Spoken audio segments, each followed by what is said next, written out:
On the Loose was purchased, the electrical systems appeared to be operational. The batteries, equivalent to 12 car batteries, had been replaced 6 months earlier. During the 2 weeks in dry dock, the battery charger had power. But the battery voltages dropped slowly.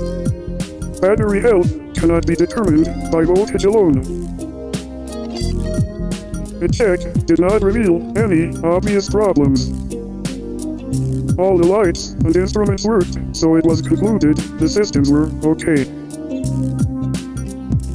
But, oh no, when On the Loose was launched, the engines would not start. And neither would the generator. Are you sure the problem wasn't between the key and the chair? No, all the 6-month-old batteries were dead. And the dead batteries could not be charged.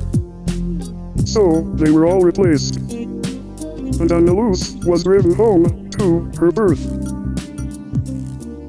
Fixing the charging system became the priority.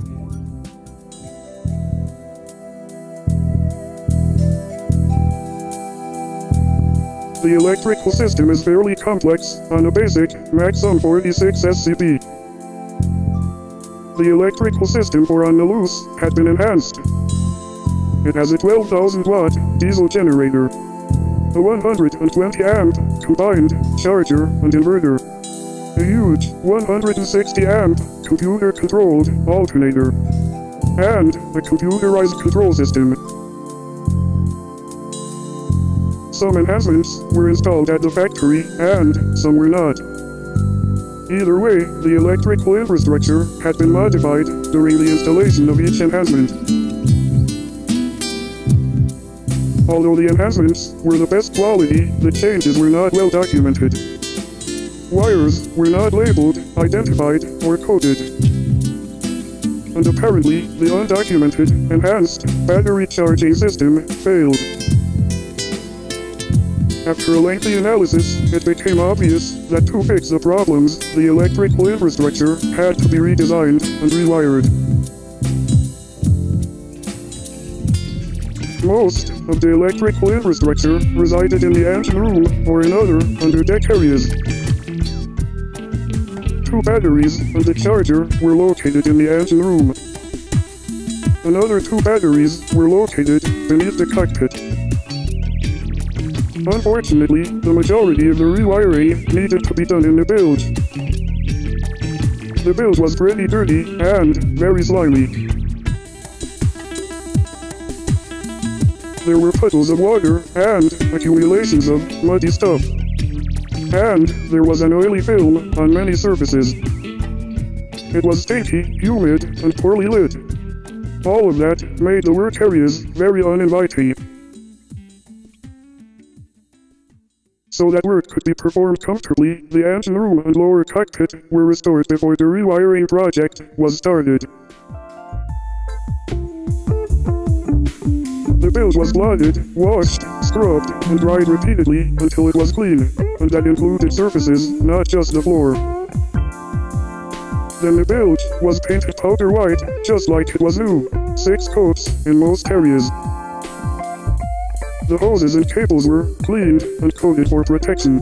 The compartment drainage pads were cleared. Rubber, non-slip mats were installed to keep shoes clean and to protect the painted surfaces.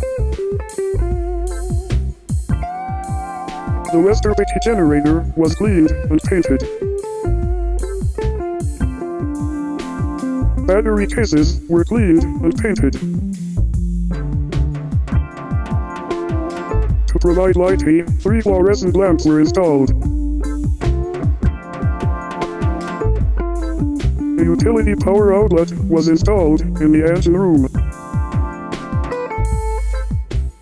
A new circuit was installed in the main electrical panel for the lights and the outlet.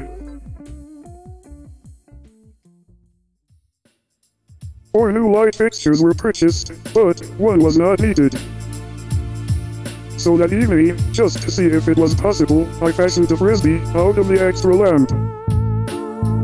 I had the purchase receipt for the lamps. and the next day I decided to return the extra lamp to the store where it was purchased. Seeking a refund, I acted disappointed and claimed it did not fit very well. When she saw the lamp, the returns cashier winced like she had bitten a lime. She paused, and then she said a manager had to approve all returns of electrical items. Mindful to act unaffected, I thought, I knew it. They're going to give me the old runaround. But the returns manager did show up. He annotated the form as he carefully inspected and verified the condition of the lamp. He spun and flipped it as he viewed. Then, he listened intently while he shook it like it was a mysterious gift. He inquired and recorded the reason for the return. Rubbing his chin, he pondered, but only briefly. He gave the cashier a nod of approval, then she refunded the purchase in full. Way cool. As I was leaving the store, I caught a glimpse of the manager down the aisle. He was restocking the lamp back to the very same shelf where I had bought it from.